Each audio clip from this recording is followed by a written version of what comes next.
ప్రధాని మోదీ విశాఖ పర్యటనకు వస్తున్నారు. సహజంగానే ఓవైపు నిరసనలు వెల్లువెత్తుతున్నాయి, మరోవైపు బీజేపీ నేతలు ఏర్పాట్లు చేస్తున్నారు. బీజేపీకి విశాఖ సిట్టింగ్ సీటు, అందుకే సభను విజయవంతం చేయాలని పట్టుదలతో ఉంది. గుంటూరులో లాగా బీజేపీ సభకు వైసీపీ సహకారం అందిస్తోందని ఇతర పార్టీలు అనుమానిస్తున్నాయి. బీజేపీతో పాటు విడిగా అయిన వైసీపీ కూడా రైల్వే జోన్ సంబరాలు చేసుకోవడమే ఇందుకు కారణం. కానీ జోన్ ప్రకటనతో ప్లస్ కన్నా మైనస్సే ఎక్కువగా ఉందన్న అభిప్రాయం ఏర్పడుతోంది.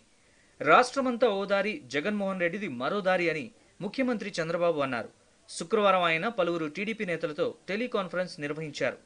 ఈ సందర్భంగా మాట్లాడుతూ విశాఖ రైల్వే జోన్ అంతా ఓ మాయ అని, ఈ మాయా జోన్పై రాష్ట్రం అంతా తిరగబడుతోందన్నారు. ఆదాయం లేని జోన్పై అందరిలో ఆగ్రహం వ్యక్తమవుతోందన్నారు. అలాగే నరేంద్ర మోదీపై జగన్ నోరు తెరవరని, నిలదీస్తే జైలుకు పంపుతారనేది జగన్ భయమని చంద్రబాబు అన్నారు. కేసుల భయంతో బీజేపీకి సరెండర్ అయ్యారని, బీజేపీ వైసీపీ కుమ్మక్కును నిలదీయాలన్నారు.